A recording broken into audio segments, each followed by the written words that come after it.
Pada hari Jumat 14 Maret 2025 diselenggarakan Kebaktian Hari Doa Sedunia di HKBP Menteng, Jakarta Pusat. Kebaktian Hari Doa Sedunia mengambil tema Aku Diciptakan dengan Ajaib dan Istimewa yang berdasarkan Mazmur 139 ayat 14. Sebagai pelayan firman dalam kebaktian tersebut adalah Pendeta Roida Situmorang. Dalam khotbahnya, Pendeta Roida menyampaikan bahwa Allah mengenal kita dengan sangat baik dan mengasihi manusia di tengah ketidakberdayaan. Allah menciptakan perempuan dengan sangat baik. Perempuan dijadikan berdaya, walau dalam banyak pergumulan yang dialami perempuan, seperti bias gender dan masih banyak perempuan mengalami tindak kekerasan. Dalam pergumulan para perempuan yang dijadikan Allah sebagai penolong diberikan daya, kekuatan, dan menjadi pembawa damai. Kebaktian Hari Doa Sedunia menggunakan tata ibadah yang dipersiapkan oleh Komisi Hari Doa Sedunia Kepulauan Cook.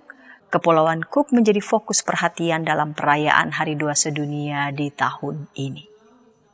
Kepada YKB TV, Pendeta Konstansa Watimuri di bidang Komisi Koinonia Diakonia Marturia PGW DKI Jakarta menceritakan pergumulan perempuan Kristen di Kepulauan Cook dan dukungan penuh yang diberikan oleh saudara seiman dalam perayaan Hari Doa Sedunia di tahun ini. Pendeta Konstanta Watimuri, pada hari ini kita merayakan Hari Doa Sedunia bertempat di HKBP Menteng. Hari Doa Sedunia dipersiapkan oleh Komisi HDS Kepulauan Cook. Ini kegiatan reguler setiap tahun ya Bu Pendeta? Ya, setiap tahun. Nah, setiap tahun ini bergilir begitu pakai tata ibadah apa, lalu kemudian secara khusus tahun ini memakai secara khusus ya fokus perhatian Kepulauan Cook. Apa yang spesial, apa yang menjadi fokus perhatian Hari Doa Sedunia pada tahun ini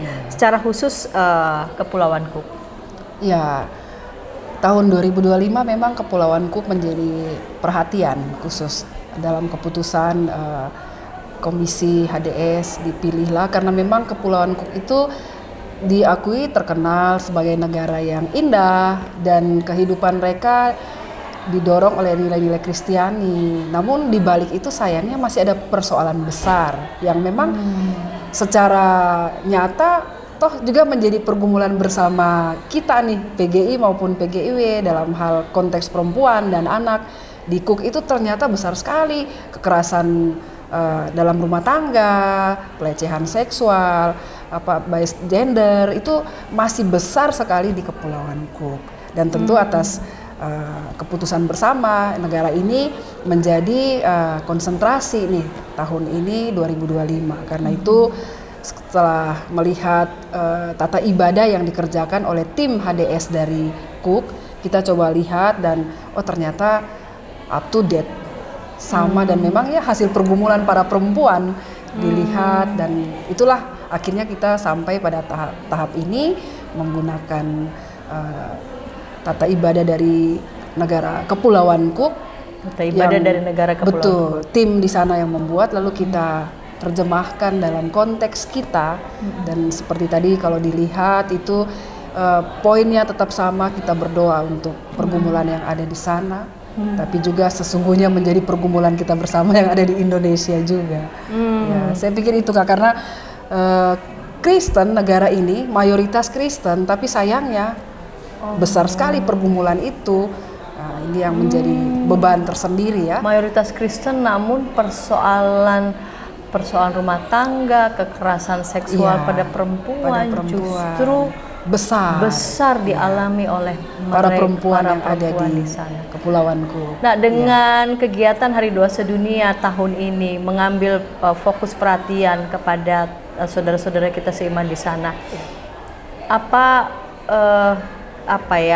Efek ataupun dampak ya yang juga akan mereka terima, mereka alami melalui kegiatan Hari Doa Sedunia tahun ini? Ya, saya pikir tentu secara spiritual mereka pasti dikuatkan karena banyak perempuan-perempuan gereja yang mendoakan mereka dan secara jasmani saya rasa mereka juga punya kekuatan tersendiri, tidak berjuang sendiri, tapi tetap kuat karena banyak yang mendoakan dan bagaimana mereka dikuatkan untuk tetap kuat menghadapi kondisi, tapi juga Tuhan beri hikmat lewat doa-doa kita, mereka di sana mendapat hikmat juga bagaimana menghadapi, bahkan juga mungkin berperan meminimais hal-hal itu, bahkan kalau bisa meniadakan.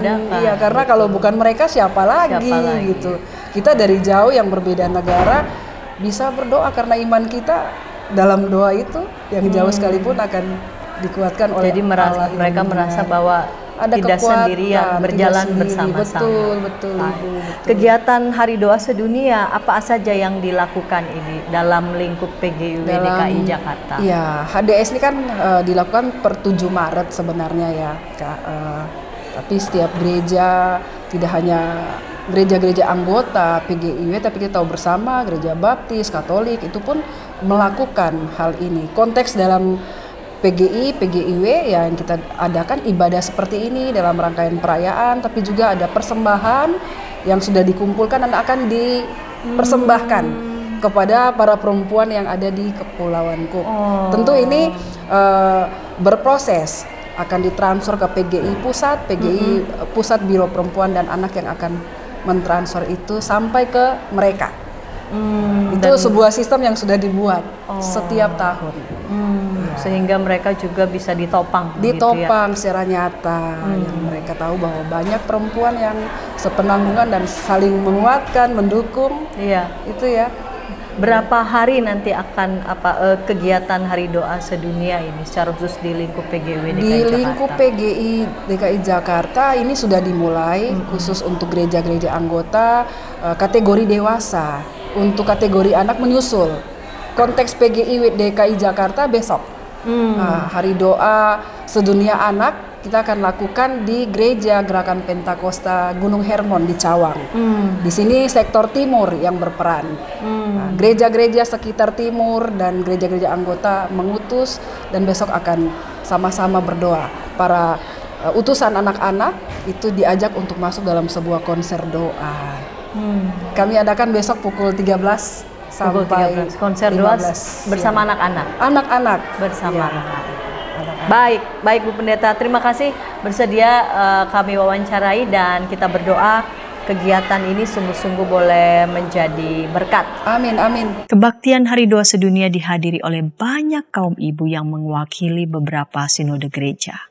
Semua umat bernyanyi, mempersembahkan pujian, dan ada segmen interaktif yang dibawakan oleh kaum ibu.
Demikian kabar Oikumene dari YKB TV untuk gereja-gereja di Indonesia.